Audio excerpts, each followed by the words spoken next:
What is going on, everybody? Welcome back to Terminator 101. I'm Eddie Green, and today I wanted to kind of talk to you guys just for a few minutes and kind of expand on an episode of the podcast where we talked about what we want, what we can expect, what we know, all that stuff about Terminator 6, which is what, as of right now, it is tentatively called, right?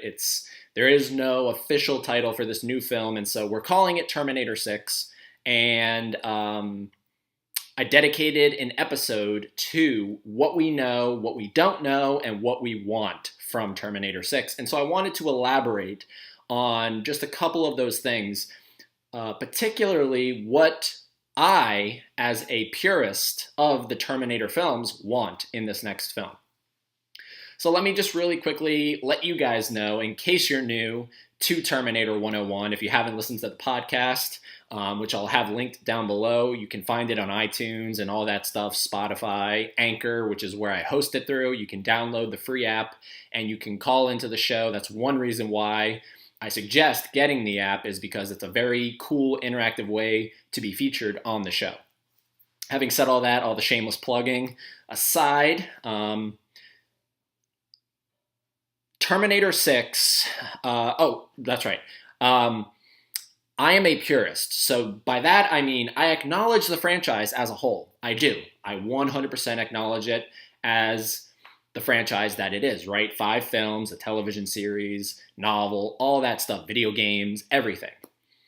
When it comes to canon, what I consider the true story, it's only the Terminator and Terminator 2, right?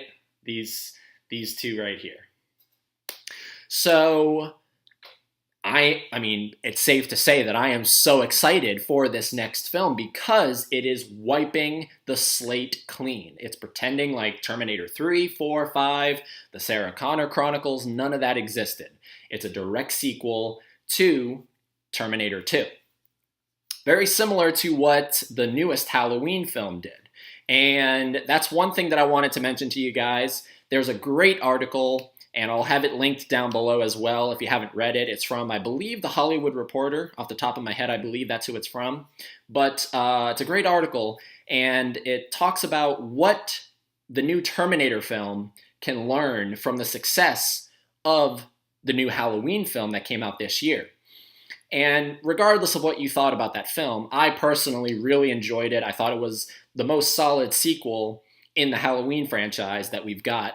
And yeah, whatever you thought about it, there is a lot of similarities between these two franchises that, you know, Terminator can take some of the elements, the successful elements, because I didn't think it was a perfect film. I'm not saying the new Halloween was a perfect film by any means, but it was done right, I think. And there's a lot of things that the new Terminator film can take away from the success of that. So go check out that article. It's down below in the description. But a couple of things that I wanted to talk to you guys about really quickly. One of the things is there can't be, in this new film, there can't be too much fan service. Because when it comes to fan service, you're walking a fine line. And this is one of the big gripes that I've heard with the new Halloween film. There was too much fan service, right? So if you're disregarding, if you're negating all of these sequels that came after one of the movies, so in Halloween's case, it's the first Halloween film, they got rid of every sequel, and it's a direct sequel to the first film, why are you paying homage to those films that you got rid of, right? So Terminator is in a little bit of a different spot because they are negating 3, 4, and 5, but they're not going to, hopefully, they're not going to have callbacks to Terminator 3 and talk to the hand. They're not going to do any of that stuff. But what I'm talking about is the fan service of referencing too much from the first 2 films, right? And mostly that comes down to if you have similar scenes from both films and you put it in the new film, right?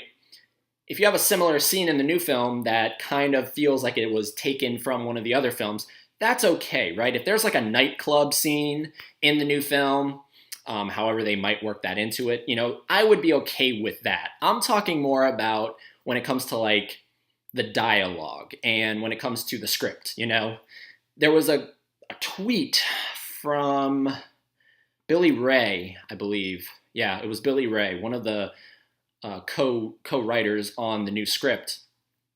And he said something to the extent of, I'm obviously paraphrasing, but he said something to the extent of, you're gonna love Sarah Connor's first line. And it got me like, oh, okay, so if I'm thinking what that could mean, it's probably I'm back, right? Because, this is obviously Linda Hamilton's return to the franchise. And as great as that is, I don't want that. You know what I mean? It's too self-aware of what it is, right?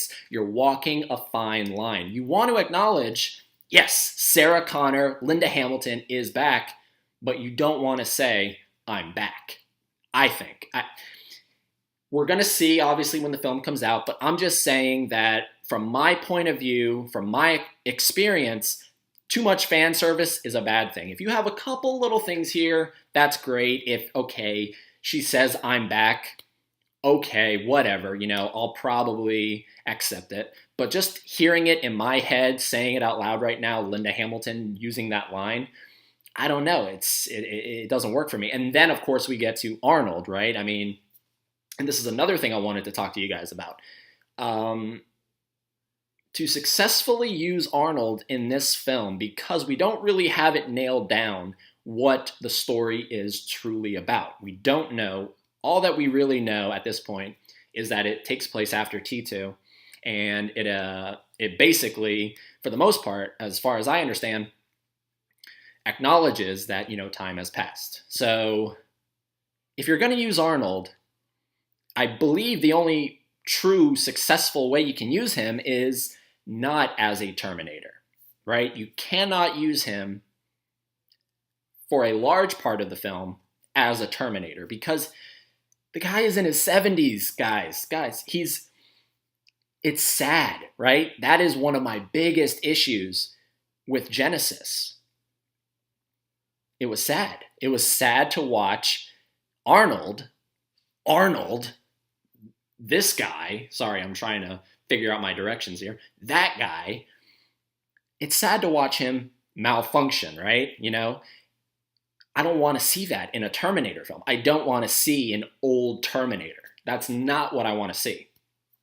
So for this film to be successful, because we do know Arnold's back, right?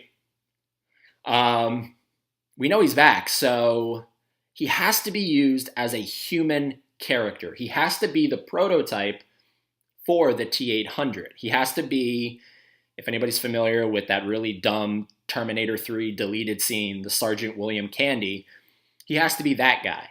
But do not do it that way, right? Don't do it that way. But he has to be that guy.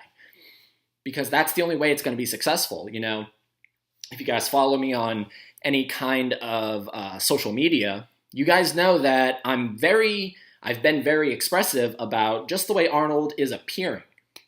And I think that so far they've nailed it down correct. They've figured out, because I'm so positive that they are aware that people look at Arnold in a certain way now. That is not the same as when he was in the 80s and 90s. So they look at him and they say, okay, well, Arnold, we need to improve your appearance here, right? And who knows if they said it exactly like that, but I do believe that was a very aware point that they were, trying to nail down.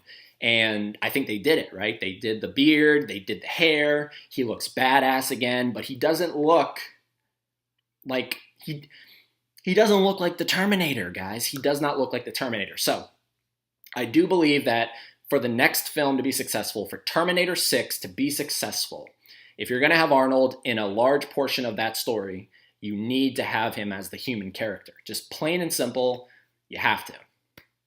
Otherwise, for people like me, it's not gonna work. And I know there are so many of me out there, right? There are so many people like me out there who felt that Arnold just didn't work.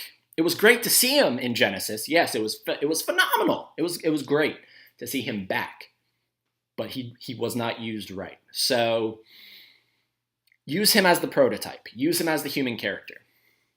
And the other thing that I wanted to talk to you guys about is the rating, right? We don't know what this film is going to be rated. Every single person wants this film to be rated R.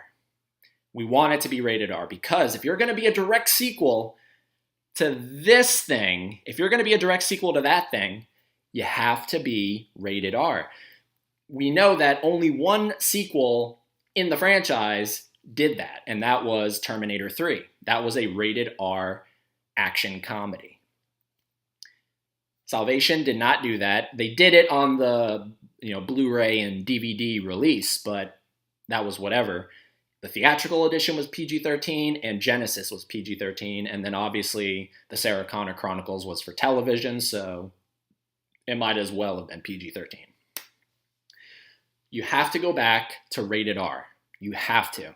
Now, I understand where studios come from when they look at a film and they say, okay, well, if it's rated R, we are limiting our box office sales. I get that. I understand why studios strive more to go towards PG-13 because you're opening it up, right? You're opening it up. You're not restricting people from going to see the film.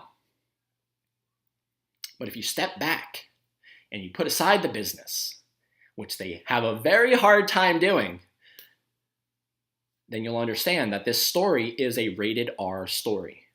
So you have to have it rated R. We don't know what it is yet, but it has to be rated R, right? I mean, let me know in the comments if you disagree with me, but it was established in both films as a rated R story. So why would you water it down to PG-13 to increase your box office sales? It doesn't make sense because it's again a fine line, right? Business and art, right? Business and integrity. So, I understand it, but I mean, look at, and this is one of the things that they talk about in that article, I believe. Look at the success of Halloween. This film has gone beyond anyone's expectations, and it's rated R. So you can have successful box office wise, successful films that are rated R. You definitely can. You have to do it right. So those are the things I wanted to touch on with you guys. I didn't want this video to go too long because I do, focus on not editing these videos. That's the whole point of this. These are one-take videos, and there you go. I leave it there and I drop it. So, yeah, guys, I just wanted to share those with you. And if you like this video, if you agree with any of the points, great, give it a thumbs up. If you don't, let me know. Leave a comment down below. Subscribe to the channel because more videos like this are coming. This is what I want to focus on with this channel. It's an extension of the podcast. The podcast is my main focus, and I have a new episode coming very soon talking about the differences between the three cuts of Terminator 2, right? The theatrical edition, the special edition, and the extended special edition. So I'm currently working on that episode for the podcast.